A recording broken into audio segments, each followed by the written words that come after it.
બનાસકાંઠાના હણોલ ગામનો હું મતદાર છું। મેં મારા મતાધિકારનો ઉપયોગ કરીને મતદાન કર્યું છે। મેં મારો મત વિકાસને મત આપ્યો છે। મેં મારો મત વિકસિત ભારત માટે આપ્યો છે। મેં મારો મત મોદીજીને દેશના પુનઃ પ્રધાનમંત્રી બનાવવા માટે આપ્યો છે।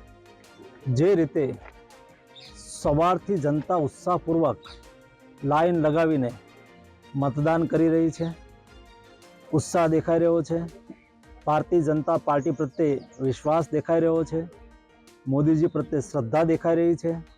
એના આધારે હું એટલું કહીશ કે 2024ના લોકસભાની ચૂંટણીની અંદર ભારતીય જનતા પાર્ટી 370 પ્લસ અને NDA 400 પ્લસ સાથે ફરીને ત્રીજી વાર મોદીજીના નેતૃત્વની અંદર સરકાર બનાવશે।